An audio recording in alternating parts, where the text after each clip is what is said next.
하고 있도록 하겠습니다. 지금 막 사실 시국이 막 코로나도 사실 조금 이렇게 좀 계속해서 이슈도 되고 있고, 그다음에 막 너무 더워가지고 지금 경북 지역에도 온열 질환자 되는 상황에 이르는 그런 부분들도 있었는데, 뭐 아마 다들 업무 때문에 바쁘시고 하실 텐데 이렇게 또 시간 내주셔가지고 참석해 주셔서 감사드립니다. 앞전 시간에는 아마 사회적 경제에 대한 전반적인 부분들, 가치에 대한 부분들로 아마 내용을 전달해 주셨을 거고요. 두 번째 시간에는 그러면 구체적으로 사회적 경제 기업이라고 이야기하는 사회적 기업, 마을기업 협동조합, 물론 자활기업도 있고 공동체 기업도 있고 여러 개가 있지만 대표적으로 세 가지를 이야기를 합니다. 사회적 기업, 마을기업 협동조합. 그래서 그 사회적 경제 기업의 사회적 기업, 마을기업 협동조합은 어떤 거를 이야기를 하는 거고, 또 어떻게 지정을 받을 수 있고, 이런 사회적 경제 기업이 되었을 때 어떠한 지원을 받을 수 있는지, 이런 부분들을 제가 같이 안내를 드리도록 하겠습니다. 먼저 인사드리겠습니다. 저는 사회적 경제 허브센터에서 사업국장을 맡고 있는 henbek이라고 합니다. 반갑습니다.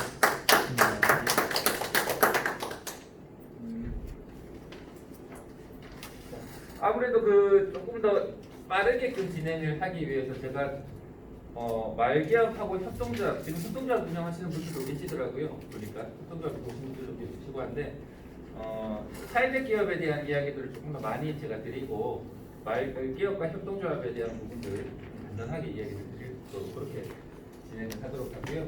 아마 대표님이 기간 소개를 안 드렸을 것 같아서 간단하게 기간 소개를 조금 드리겠습니다. 저희는 2014년도 8월 달에 사회적경제진흥원이라는 이름으로 해서 경북 안동에 이렇게 법인으로 보는 단체로 먼저 활동을 시작했습니다. 지역에 있는 사회적 기업가들이 모여서, 지역 활동가들이 모여서 북부 지역에 이렇게 중간 지원 조직 역할을 할 수 있는 어떤 조직이 필요하다라는 필요성에 의해서 자발적으로 민간에서 만들어진 조직이라고 보시면 됩니다. 그렇게 있다가 2015년도 6월 달에 기획재정부로부터 이제 사단법인 허가를 받고요. 그렇게 받아서 지금 현재 사단법인으로 정책법인으로 등록된 사회적 경제 허브센터로 지금 활동을 하고 있습니다.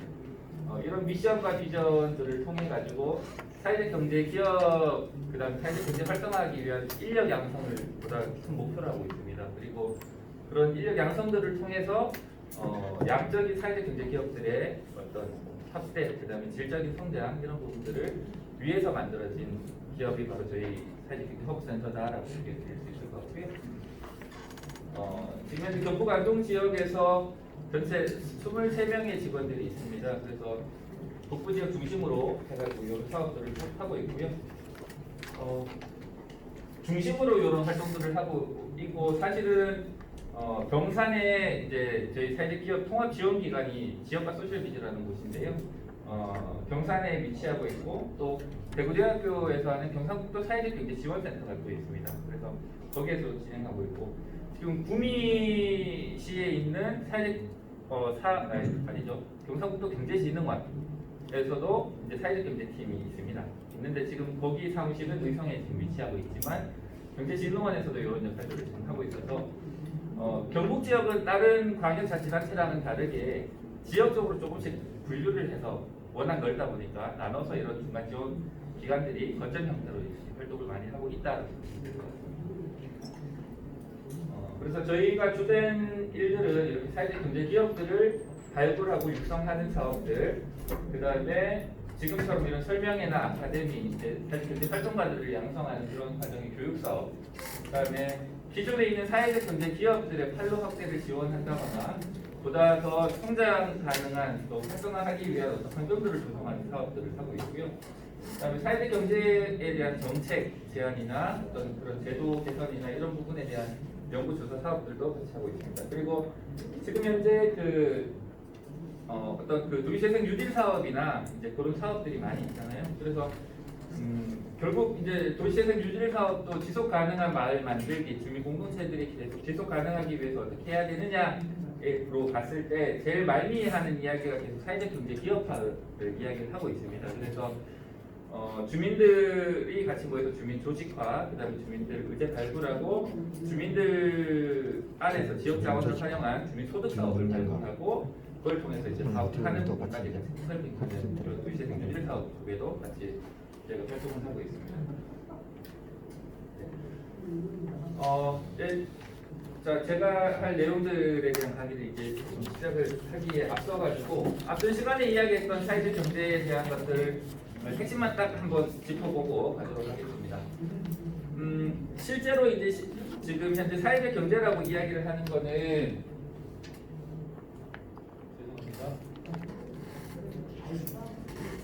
일반적으로 시장 경제에서 가장 중요하게 생각한다. 어떤 무언가를 결정하는 데 있어서 그 결정의 중심에 있는 것이 보통 시장 경제에서는 자본주의 체제에서는 이윤이 무엇보다도 이제 중요하게 생각되어집니다.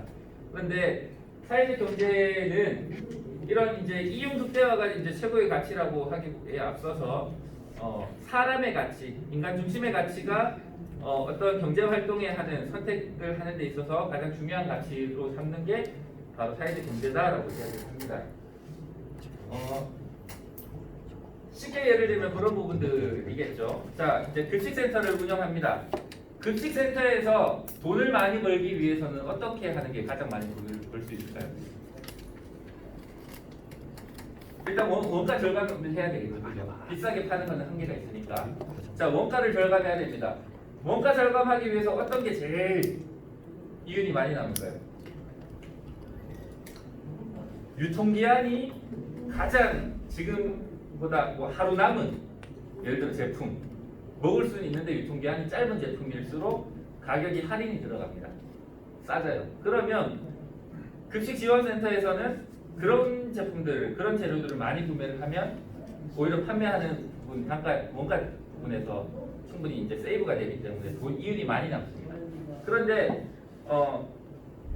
일반적으로 이렇게 생각하는 거는 돈을 생각하는 거죠. 이윤을 생각하는 건데 실제로 급식센터를 통해 가지고 서비스를 제공받는 사람들은 아이들이죠. 또는 뭐 다른 소비자분들입니다. 소비자분들을 생각하기에는 보다 건강한 먹거리, 보다 건강한 재료 이런 부분들을 생각할 수 있겠죠. 그래서 이윤이 남는 그 범위가 좀 더 줄어들다 하더라도 그렇게 선택을 할 수밖에 없는 게 바로 사회적 경제 파트너다.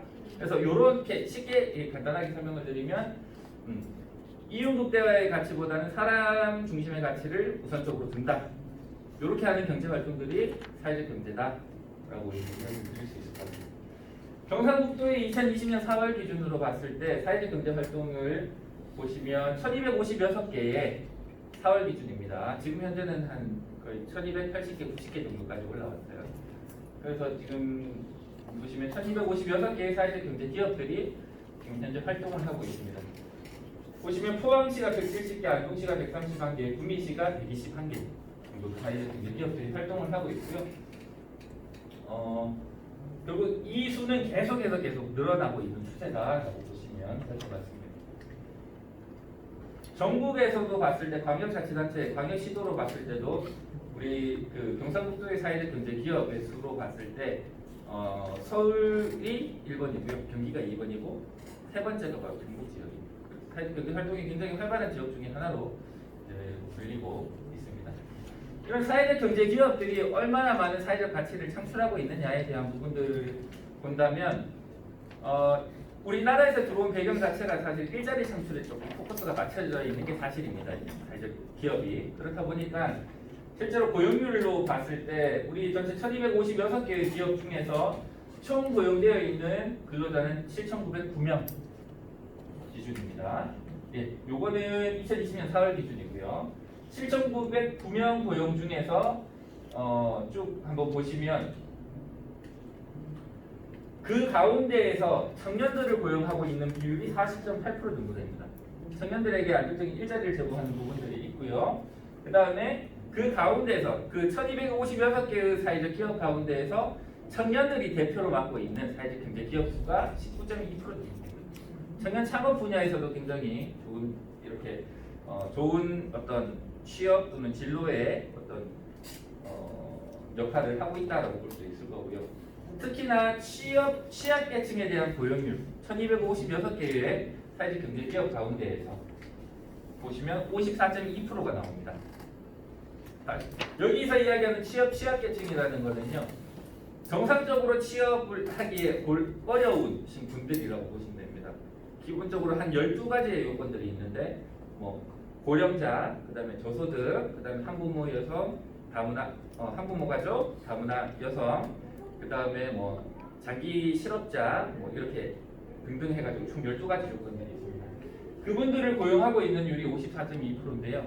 이 부분이 왜 중요하냐면 실제로 기업에서 사람이 한 명 이렇게 들어왔을 때 이 사람이 100% 일을 한다라고 하면 취약계층으로 불리시는 분들이 일을 할 수 있는 노동력이 사실 100%까지 다 차지 않는 경우들이 많습니다.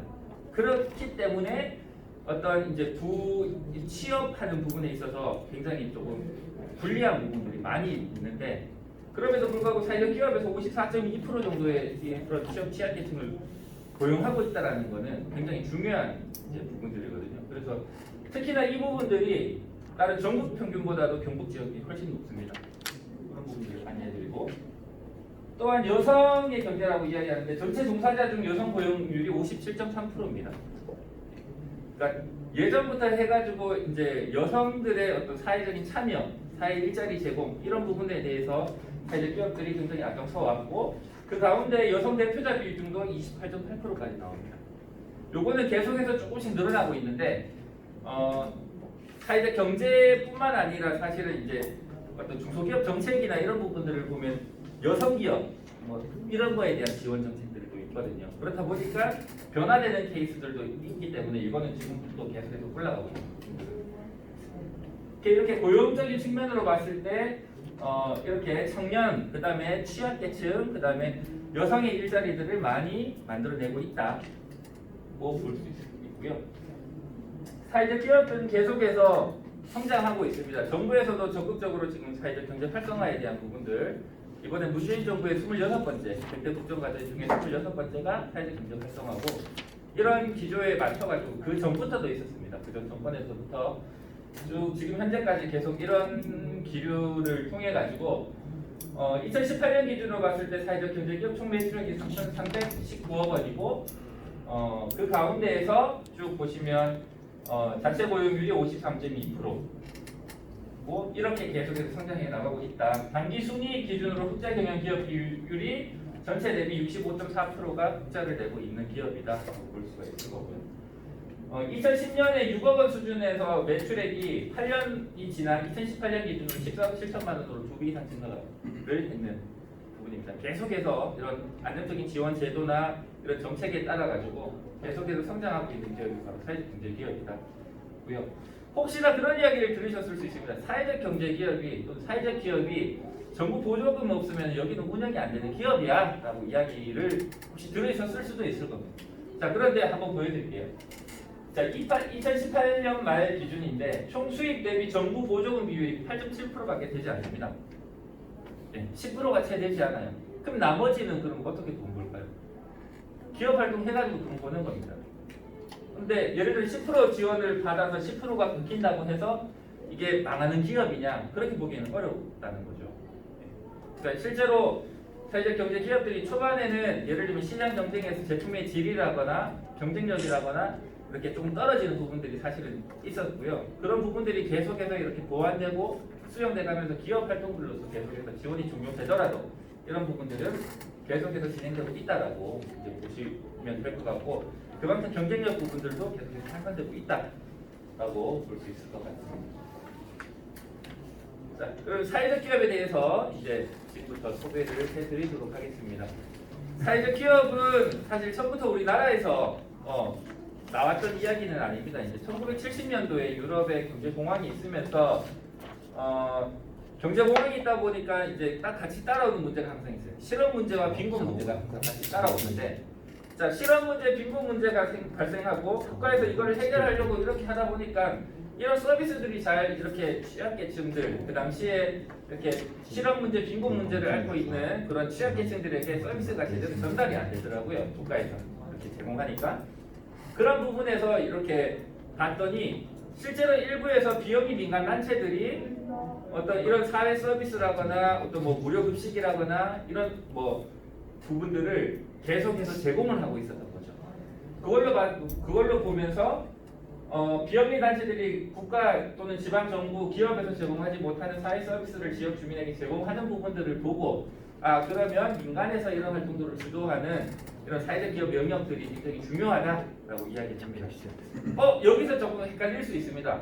우리나라로 보면 이런 취약계층들에게 이런 서비스를 제공하는 것을 지금 복지관에서 많이 하고 있잖아요. 그렇죠? 복지 대상자들을 대상으로 클라이언트들을 대상으로 그렇게 많이 하고 있는데 이거는 문화에 대한 차이가 있습니다. 왜냐하면 우리나라에서 이야기하는 사회적 기업의 영역을 유럽 지역에서는 일반 기업에서 이런 사회적 기업 영역만큼의 어떤 사회 공헌이나 이런 것들을 하고 있습니다. 우리나라에서 이야기하는 복지관의 영역들을 유럽 국가에서는 미리 유럽에서 이야기하는 사회적 기업들이 거의 우리나라에서 이야기하는 복지관 수준이에요. 그만큼 이렇게 조금 인식 차이들은 있다, 그런 문화적인 배경들이 있다라고 생각을 하시고 이야기를 보셔야 됩니다. 예. 그래서 당시 그런 비영리 단체들이 이런 활동들을 하는 부분을 보고 민간 영역에서 이런 부분들을 제공할 수 있도록 잘 이런 사회적 기업 영역들을 잘 만들고 제도화시키고 이렇게 진행을 해야 되겠구나 라는 부분에서부터 이 사회적 기업이 이제 모태가 되었다라고 보실 수 있습니다.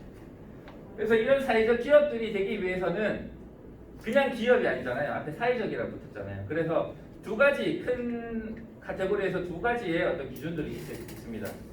사회적이기 때문에 사회적 기준, 그 다음에 기업 영역의 경제적 기준, 이 두 가지의 기준을 어느 정도 충족을 하고 있어야 사회적 기업이다라고 이야기를 하는데 한번 좀 살펴보도록 하겠습니다. 자, EMES라고 하는 거는 이제 전 세계적으로 사회적 기업을 연구하는 학자들의 모임이 EMES라는 곳이 있어요. 거기에서 나온 이야기는 먼저 경제적인 기준으로는 지속적인 수익 활동들을 해야 되고 높은 수준의 자율성을 그 기업이 가지고 있어야 된다. 사회적 기업이라면 상당한 정도의 경제적 위험들도 그런 리스크들도 있을 뿐더러 최소한의 유급 근로자를 고용하고 있는 이런 요건들을 가지고 있어야 된다. 자, 사회적 기업이라고 한다면 사회적으로는 지역사회 및 공공이익을 위한 명시적인 목표가 있어야 된다. 내가 왜 기업을 운영하느냐, 이런 사회적 목표가 있어야 된다. 정부에서 출전하는 것이 아니라 시민들이 자발적으로 설립하는 조직이어야 되고 자본 소유의 기반을 두지 않는 의사결정 구조와 이해관계자의 의사결정 참여, 이윤의 제한적 배분들을 통해서 이 기업 운영을 통해 한 사람이 돈을 많이 벌고 이렇게 한 사람만을 위한 기업 운영이 되면은 안 된다라는 부분들이 사실이 있습니다. 이런 사회적인 기준과 경제적인 기준을 갖추어야만 사회적 기업이다라고 이제 학자들은 이야기를 하고 있고요. 영국에서 이야기하는 부분도 각 국가마다 비슷한데 한번 보면 영국에서는 사회적 목적을 우선적으로 추구하는 기업으로 주주나 소유주의 이윤 극대화를 추구하기보다는 창출된 수익금을 기업 자체나 지역사회 공동체에 재투자하는 기업이 사회적 기업이다라고 이야기합니다.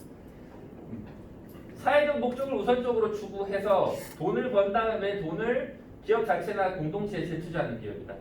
자, 유럽 지역의 문화가 다르다라고 이야기 드렸습니다. 기업 자체에 재투자한다라는 게 이게 사회공헌이냐라고 이야기하실 수 있는데 그 부분은 뒤에 가서 제가 한 번 더 설명을 드릴게요. 자, 미국은 약간 배경은 비슷한데 약간 다르게 좀 사회적 기업 개념들이 잡혔습니다. 자, 미국도 유럽의 70년대 경제 공황이 왔듯이 1980년대 미국에서도 그런 경제 불황으로 인해서 연방 정부에서 긴축 재정이 들어갑니다.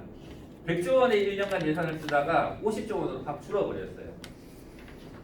50조 원으로 1년간 살림을 살아야 되니까 연방 정부에서는 그 당시에 잡혀있는 예산을 줄여야 되지 않습니까? 줄이는데 제일 먼저 줄였던 부분이 바로 복지 예산이었습니다.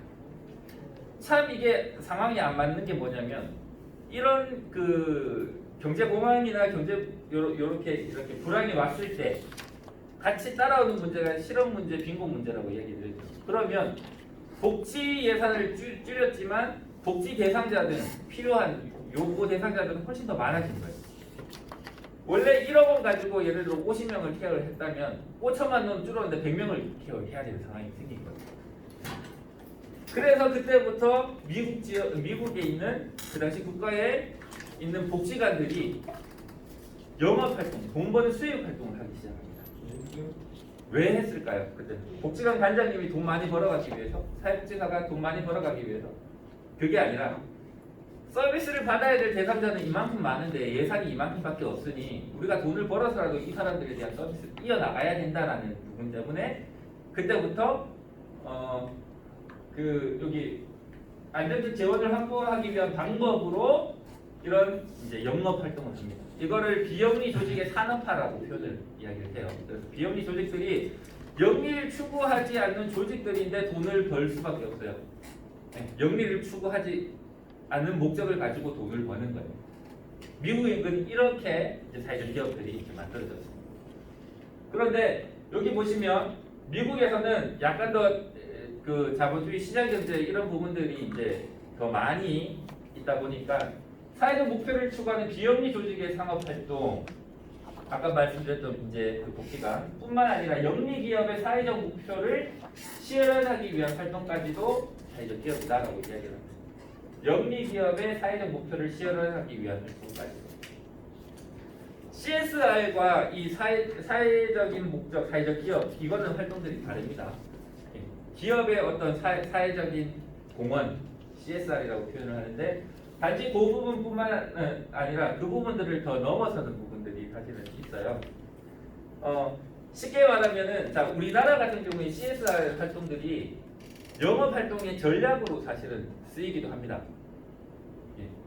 돈을 예를 들어서 수십조 원을 벌어요. 수십조 원을 벌고 CSR 활동으로 200억을 써요. 예를 들어서 그 200억이 사실은 적은 돈이 아니죠. 적은 돈이 아니지만 그 부분들은 어찌 보면은 그 전체적인 수익이나 이런 구조로 봤을 때는 굉장히 미미한 부분입니다. 그런데 이 CSR 활동들을 통해서 가져가는 이미지나 사회적인 어떤 이미지, 브랜드화 이런 부분들이 굉장히 큽니다. 네. 이런 활동들로 이어서 이렇게 이제 마케팅 하시는 분들도 꽤나 있습니다. 그래서 사실은 그런 부분들이 아니라 영리 기업이 사회적 목표를 실현하기 위한 활동으로 어떤 영업 활동들을 하는 이런 것들도 사회적 기업이다라고 이야기를 한다는 건데, 요거는 우리나라에서도 비슷하게끔 지금 적용을 하고 있어서 우리나라 이야기할 때 한 번 더 이야기를 드리겠습니다. 자, 그러면 우리나라에서 사회적 기업을 어떻게 정의하고 있느냐 한번 살펴보면 2007년도에 사회적 기업 육성법이 제정이 됩니다. 그러면서 2조 1항에 살펴보면 사회적 기업을 이렇게 정의를 하고 있어요. 취약계층에게 사회 서비스 또는 일자리를 제공하거나 지역사회에 공헌함으로써 지역 주민의 삶의 질을 높이는 등의 사회적 목적을 추구하면서 재화 및 서비스의 생산 판매 등 영업활동을 하는 기업으로 고용노동부 장관의 인증을 받은 기관이 바로 사회적 기업이다 라고 이야기합니다. 사회적 목적을 추구하면서 영업활동을 하는 기업, 영업활동도 해야 되고 사회적 목적도 추구하는 거예요. 그런데 본질은 영업활동이 있는 것이 아니라 사회적 목표를 추구한다. 사회적 목적을 추구한다가 제일 큰 부분이다라고. 자, 그러면서 고용노동부 장관의 인증을 받은 기관이 바로 사회적 기업이다라고 이야기를 하는데, 아마 혹시 여기 계신 분들 사회적 기업에 관심 있으신 분들은 예비 사회적 기업도 있고 사회적 기업도 있고 이런 이야기 들으셨을 거예요. 자, 우리나라에서는 실제로 사회적 기업이라고 이야기하면 요 인증받은 기관을 사회적 기업이라고 이야기합니다. 법에서 여기 정해놨기 때문에. 그런데 그러면 예비 사회적 기업은 뭐고 인증 사회적 기업은 뭐고, 그러면 이게 뭐가 다른지는 제가 한 번 더 설명을 드리도록 할게요. 네. 자, 우리나라에서 사회적 기업들을 육성하기 위한 정책으로 이렇게 조금 단계별로 나눴습니다. 지금 현재 아까 전에 봤던 우리 그 법상에서 나와 있던 인증을 받은 기업, 우리가 일반적으로 말하는 사회적 기업입니다. 여기는 뭐냐면 법적 요건을 갖추고 인증 신청해서 아까 전에 나왔던 대로 고용노동부 장관의 인증 심사를 거쳐서 적합 인정을 받은 기업을 우리는 인증 사회적 기업이라고 이야기를 합니다. 인증이란 말 빼고 그냥 사회적 기업이라고 이야기를 해요. 자, 그러면 이게 아니라 우리가 들었던 예비 사회적 기업 이야기가 있던데 이건 뭐냐 보니까 쉽게 이야기하면은 이 인증 사회적 기업을 가기 위해서 7가지 요건들이 있습니다. 7가지 요건을 갖춰야 되는데 우리는 7가지는 다 못 채우고 한 5가지를 갖추고 있어요. 그러면 이 5가지 요건을 갖추고 있는 곳을 어떤 부처나 아니면 그 광역자치단체, 광역지자체에서 경상북도 같으면 경북도지사, 그죠? 부처 같으면은 우리나라에 15개, 16개 부처들이 있죠. 그 부처에서 부처의 장관이 지정을 할 수가 있어요. 7개 중에 5개 요건을 갖춰서 우리가 예비로 지정해주면 2년 내에 지원받고 있는 2년 내에 인증사회적 기업을 요건을 갖춰서 너네가 인증심사를 받아라 라는 의미입니다. 그래서 안정적으로 인증사회적 기업으로 들어가기 위해서 예비사회적 기업이라는 제도를 만든 거예요. 그래서 일반적으로 지금 알고 계시는 경상북도에서 지정하는 지정 공모 있고 이런 부분들이 있죠. 사회적 기업. 그 부분은 다 예비사회적 기업입니다. 자, 그러면 반드시 예비사회적 기업 절차를 거쳐야 되느냐? 그렇지는 않습니다. 기업이 요건이 되고 7개 요건들을 다 갖추고 있다면, 인증 요건들을 다 충족하고 있다면 바로 인증사회적 기업으로 가시면 됩니다. 예. 반드시 거쳐야 될 필요는 없다. 그래서 안정적으로 인증사회적 기업을 가도록 이렇게 육성하는 정책 차원에서 이제 지원하는 게 바로 예비사회적 기업이다라고 보시면 될 것 같고요. 자, 아마 여기 계신 분들이 알고 있는 게 예비사회적 기업과 인증사회적 기업 한 요 정도는 내용은 알고 계셨을 수 있습니다. 근데 그 앞 단계 한 개가 더 있습니다. 자, 뭐냐면 사회적 기업과 육성 사업이라는 거예요. 구미에서도 지금 지역에서 하고 있습니다. 금호공대에서 지금 아마 하고 있는 걸로 제가 알고 있는데, 자, 이건 뭐냐면 말 그대로 이거는 사회적 기업을 지정하는 거죠, 그죠? 이거는 사회적 기업가를 육성하는 사업이에요. 다시 말하면 내가 어떤 사업을 아이템이 있는데 내가 이 사업 아이템을 이제 기획하게 된 이유가 우리가 살고 있는 이 지역에 또는 이 사회에 이러한 문제들이 있네. 이 문제를 해결하기 위해서 우리는 이 사업을 해. 라는 사업 아이템을 가지고 있으신 분들을 여기에서 선정을 합니다.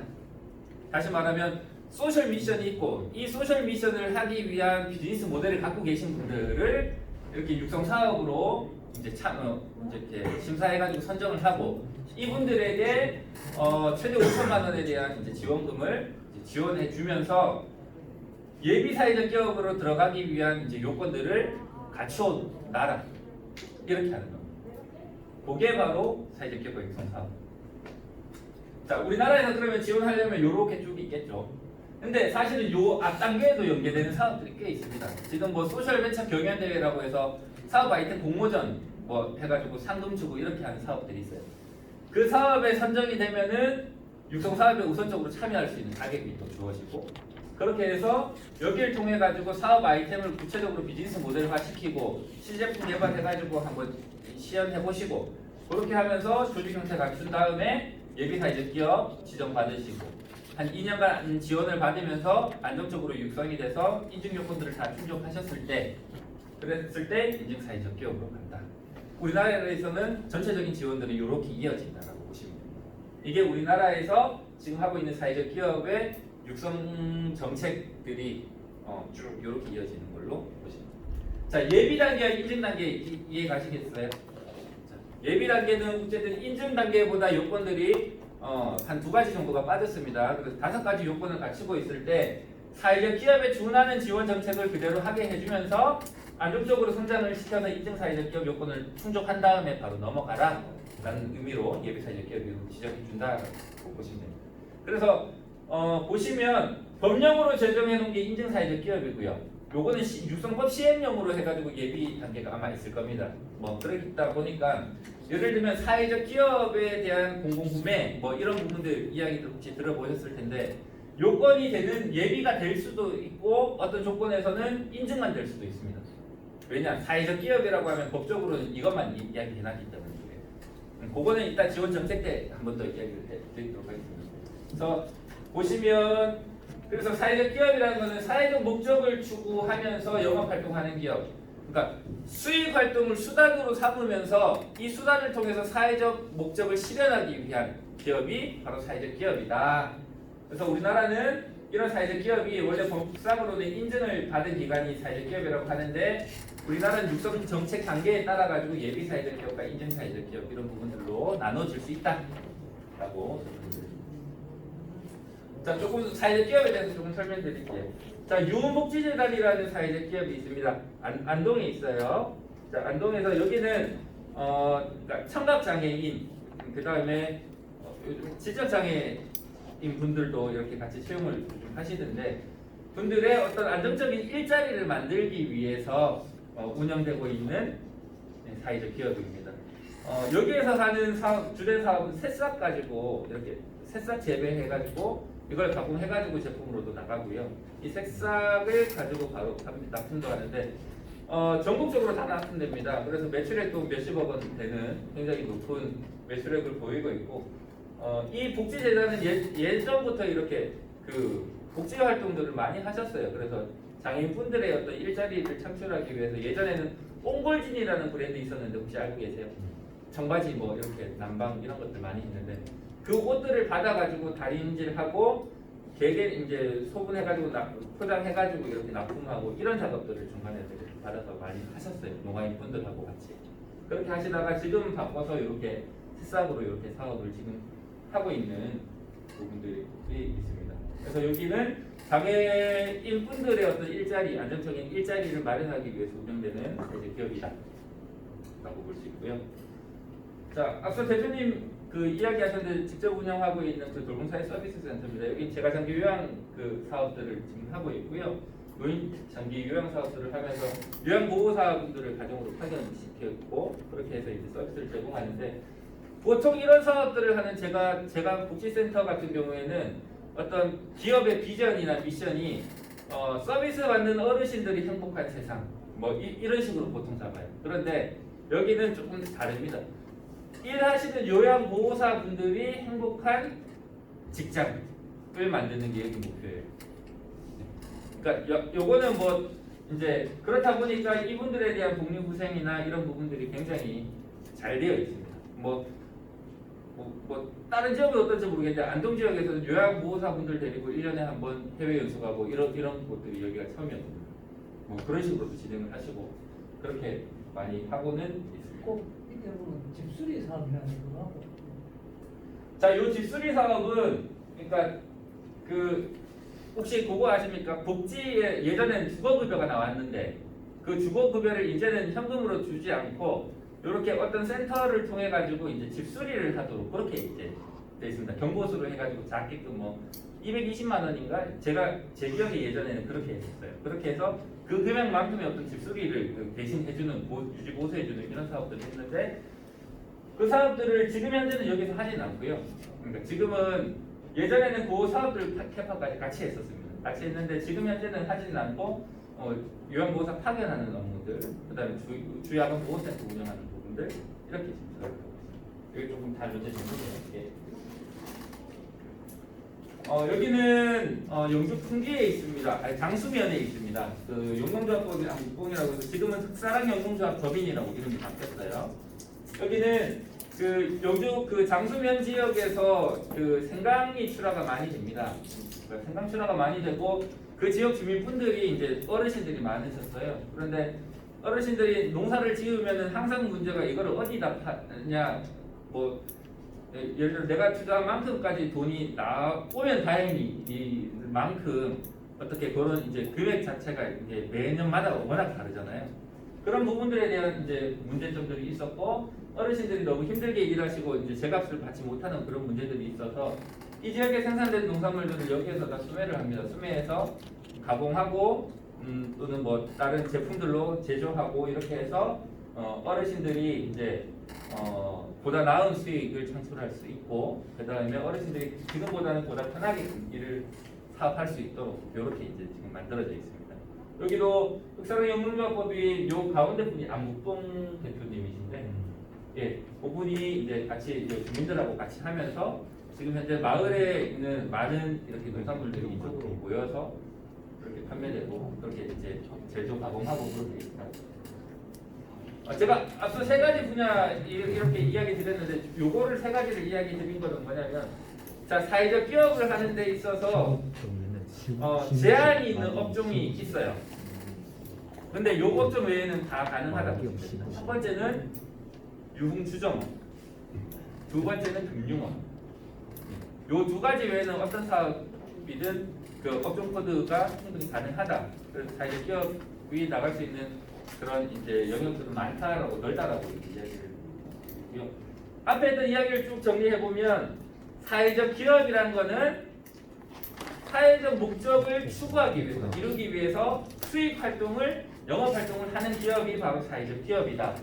우리나라에서는 이런 사회적 기업을 육성하기 위해서 소셜벤처 경연대회를 통해서 입상한 사람들을 사회적 기업가 육성 사업에 넣고 사회적 기업가 육성 사업을 통해서 성장한 사람들이